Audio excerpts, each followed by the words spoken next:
J'ai encore reçu 15 mails du boulot aujourd'hui, j'en peux plus. Attends, j'ai peut-être une technique qui pourrait t'aider. Alors aujourd'hui, le sujet c'est la matrice d'Eisenhower, c'est ça? J'en ai jamais entendu parler, tu pourrais me dire ce que c'est? Bien sûr, tu vas voir, ce n'est pas compliqué. La matrice d'Eisenhower, c'est un outil qui va te permettre de classer les tâches que tu as à faire en fonction de leur urgence et de leur importance.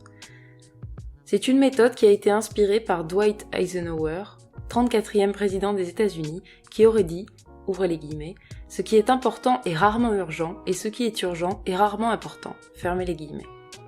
En clair, la matrice d'Eisenhower va être un outil qui va t'aider à prioriser les tâches que tu dois faire et qui va t'aider à avoir une vue globale de tout cela.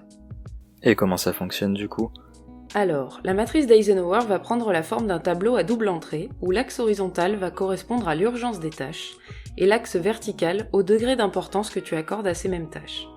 Le fait de procéder ainsi va te permettre de différencier 4 types de tâches. La première, les tâches urgentes et importantes.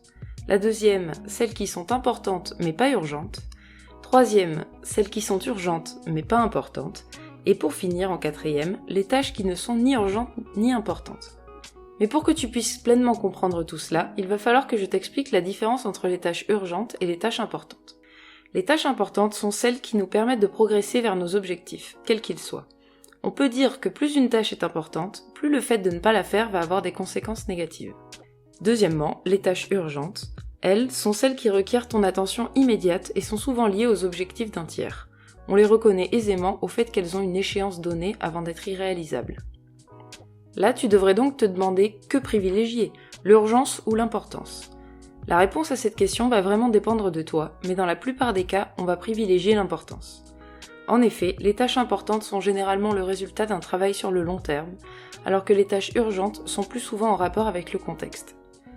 Attention, il faut quand même éviter de traiter un des deux types de tâches au détriment de l'autre. L'urgence étant souvent la conséquence d'une tâche importante que tu n'as pas réalisée plus qu'un imprévu. Tu pourrais détailler un tout petit peu plus s'il te plaît? Pour ce qui est des tâches urgentes et importantes. Tout d'abord, on va s'intéresser à la case en haut à droite de ton tableau. Ce sera celle des tâches urgentes et importantes.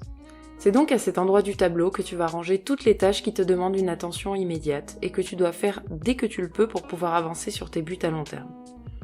Pour savoir si une tâche est à la fois urgente et importante, tu peux te poser différentes questions. Est-ce que la tâche requiert ton attention immédiate?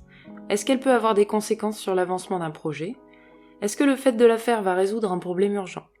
Si tu peux répondre oui à toutes ces interrogations, alors c'est très certainement une tâche à la fois urgente et importante. Comme tu vas le voir, ces tâches peuvent prendre différentes formes. Cela peut être un dossier que tu dois rendre avant une certaine date, une voiture tombée en panne qu'il faut réparer, ou encore certaines offres limitées dans le temps. Maintenant les tâches importantes mais pas urgentes. Ces tâches, tu vas les ranger en haut à gauche de ton tableau. Cette case du tableau va regrouper toutes les cases qui vont t'aider à avancer en atteignant tes objectifs, que ce soit au niveau personnel ou professionnel, mais où il n'y a soit pas de deadline, soit elles arrivent dans longtemps. On peut dire que ces tâches représentent à peu près 20% de toutes les tâches que tu vas rentrer dans ton tableau. Mais il faut savoir que c'est également celles qui produiront 80% des résultats que tu attends. C'est ce qu'on appelle la loi de Pareto, et il est probable que nous ayons déjà fait un épisode dessus, ou qu'il arrive dans le futur. Ces tâches vont par exemple être le sport, la lecture, les moments en famille, etc. Les tâches du cadran 2 sont celles sur lesquelles tu dois investir le plus de temps possible, car ce sont les tâches qui contribuent le plus à ton épanouissement. Paradoxalement, ce sont aussi les tâches que l'on a toujours tendance à négliger, parce qu'on a trop d'urgence à traiter, on remet ces tâches au lendemain.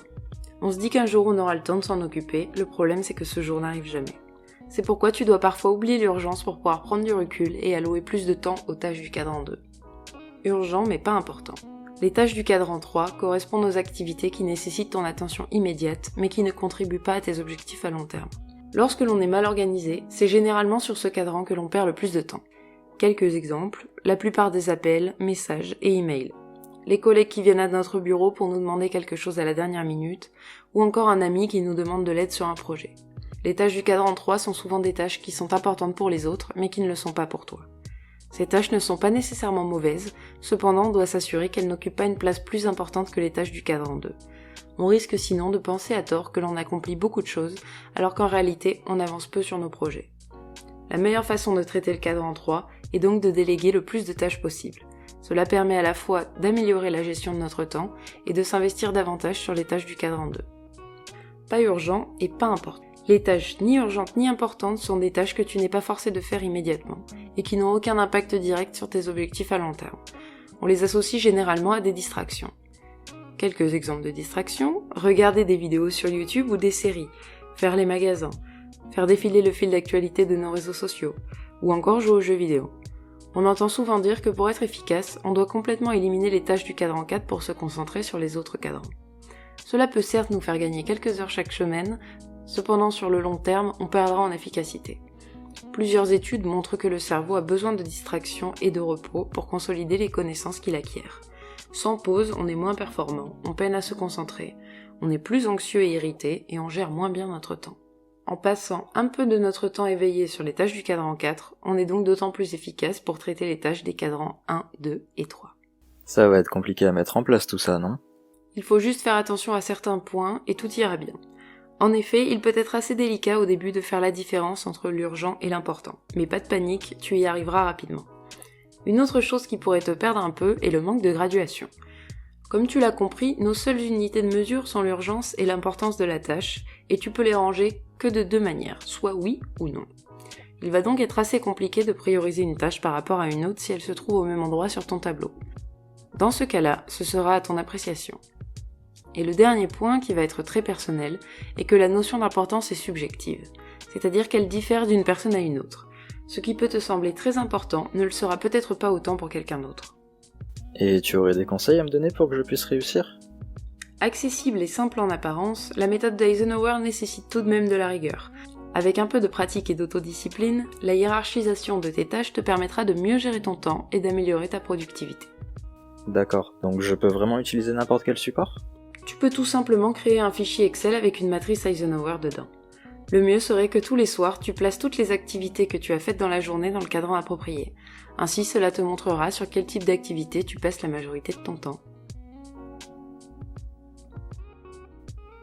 Merci d'avoir écouté cet épisode du podcast Étudiant Optimiste. On espère qu'il vous a intéressé. Si c'est le cas, n'hésitez pas à vous abonner, laisser 5 étoiles et à le partager, c'est bon pour le référencement et ça fait toujours plaisir. À bientôt!